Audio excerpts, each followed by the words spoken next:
Hello YouTube, this is BUB'S Comics coming at you with a quick comic haul, and I do mean quick. Just got 4 books to show you today, so we'll get right to it. First off, went to a comic shop. I was on a business trip and I stopped by a comic shop in the area, and it was absolutely terrible. I mean, it was it's everything you hope doesn't happen at a comic shop.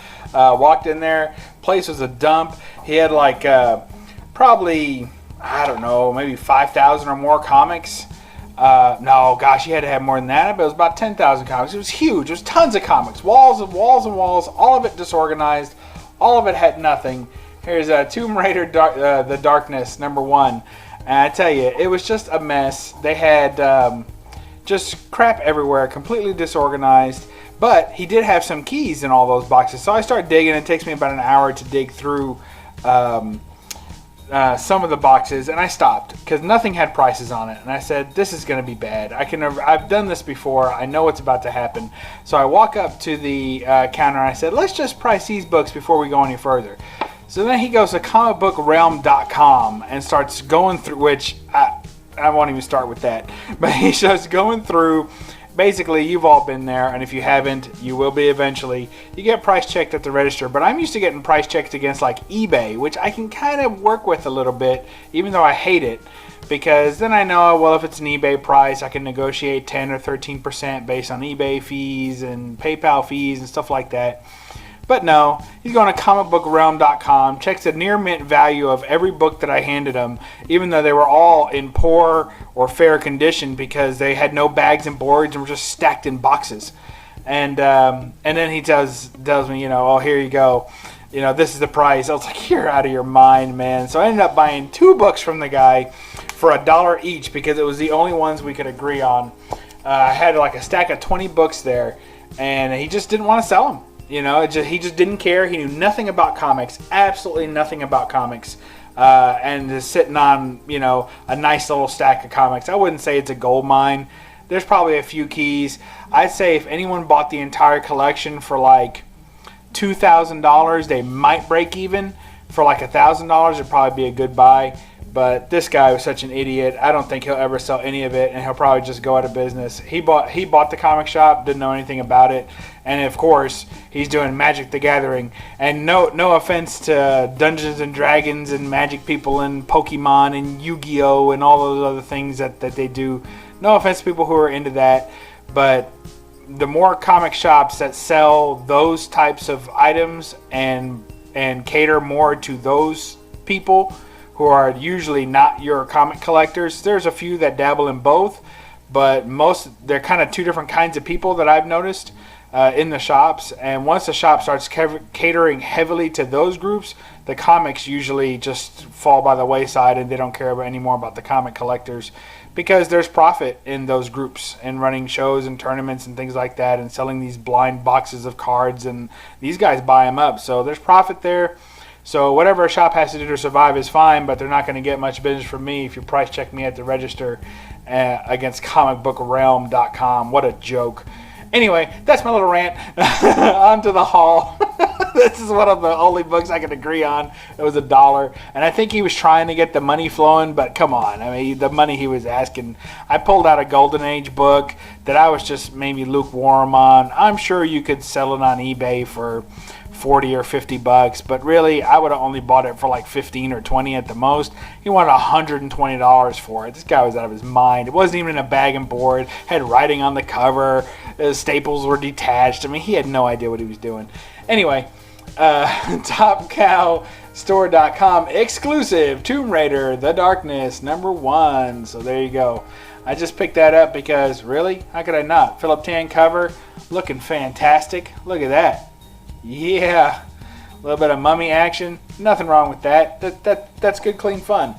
And then the run that I just can't stop picking up, and I swear I'm not going after this run. I swear I'm not. Here is Spider-Woman #24. Just can't help myself. If I can get any of the Spider-Woman books for $1, I have. So I already had 2 #1s. I traded one of them away. I've got a #1 signed by I had a #1 signed by Marv Wolfman, traded it away for some other great books. and because I already had a Stan Lee signed #1, and then I've also got all the. There's really not any keys in this run. Some of the Werewolf by Night appearances cause a little bit of extra money to them, and there's some kind of more classic covers in this run. But for the most part, it's a totally obtainable run. I think there's only 50 in the run, so you could pick them all up and go home happy, and you probably won't spend more than $100. So next we got. So anyway, when I see one for $1, I rescue it. And so far, I think I've got about half the collection. I've got about half the run completed doing that. So next we have. Sorry. Well, I know there's a lot of Golden Age here lately, but I love it. So here's another Jungle Comics. This one is the best presenting Jungle Comics that I own. It's complete. It's tight staples. I mean tight staples. And I could tell what's funny is once you start pressing your own books, a couple of things happen. So as a low-grade collector, I often come in contact with books that other collectors would be like, no way. And then also, when you're buying books online or even at a show, you know, you condition yourself to allow certain defects or allow certain things to go on in the book that you don't mind being an issue with the book. But I can tell you that one thing, since I've been pressing my own books, I have noticed that there are pressing mistakes and there's pressing defects. There's actual damage you can cause to a book pressing a book. And until you've pressed a book and have gone through a couple of those mistakes, thankfully I haven't really had any major mistakes, but I can see how some of these mistakes are made. So anyway, I can tell this book was pressed. There were no mistakes made on this book, so I'm not saying that. But I did get it at a fair price. But what happens is that these books tend to get pressed poorly.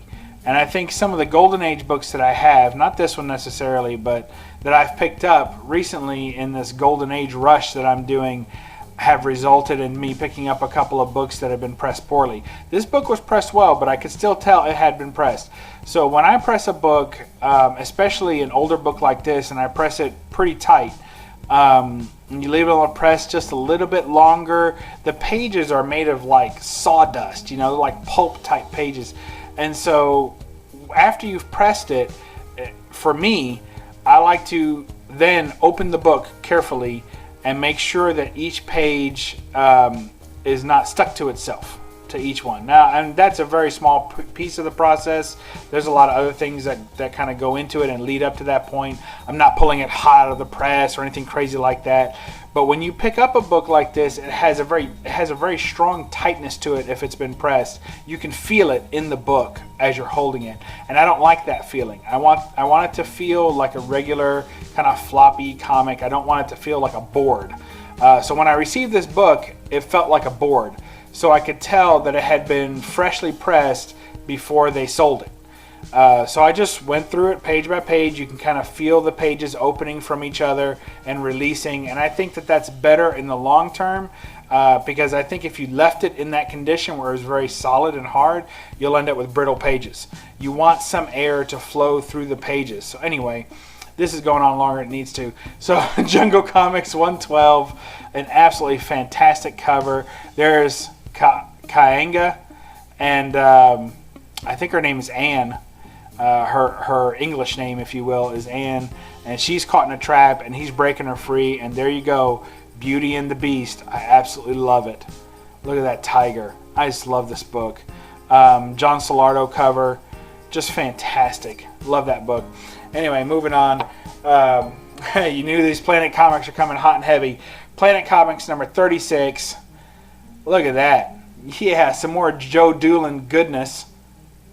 Kneeling down. Look at that fire. Oh, I love it, man. Look at all these people stuck in that globe. What are they doing? How'd they get in there? You have to read the book to find out, right? He fights Gale Allen fights a space raider in Colossus of the Blood Moon. Look at that Blood Moon. Look at all these people down here running for their lives. Ah! That's great, man. I love it. Planet Comics 36. This book doesn't come up as often as other books that I've been picking up. Kind of snagged this one. It's got some issues, obviously, with the cover, some chipping here. But for this cover, there is often, I'm good with some chipping and some brittleness on the edges. I've kind of got used to that with Golden Age books. But this cover has a lot of black on it, and usually this cover will have tons of creases all over here, a lot of folds, and it really breaks that black up. And this one has such nice pretty blacks on it. I hope you all can appreciate that. I hope it's coming through in the camera well. All that nice solid black in this cover. You just don't get that in many of the available copies of this book. You get a lot of pieces. So I'll take brittle edges, I'll take broken pieces on the fringe. If the writing is all there and the main cover art is all there, especially the Planet Comics logo and any pricing, I want to see all that. So, and the issue number, if all that's present, I'm probably going to buy that book at a fair price. So there you go. That's my quick little haul. Not much, 4 books and a rant about the worst comic shop experience I've had all year.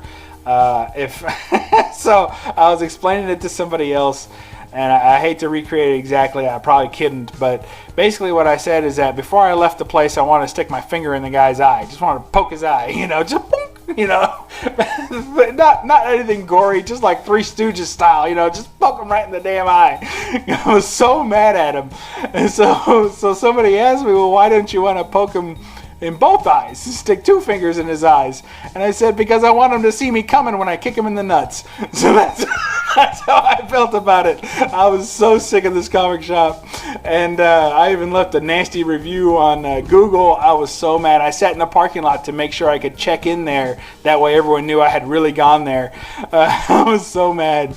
But anyway, that's what happens. If anybody's traveling down that area and sees this crappy little hole in the wall and thinks you're going to get some good books out of there, good luck. I hope to go rummage through the fire when it's all done. Anyway, that's BUB'S Comics signing off. A little animated tonight. Sorry about that. But there you go. There's some classic covers. Keep you going. Look at that. Man, that's beautiful. All right, we'll talk to you later. Read a comic and all that good stuff. All right, catch you later. Bye.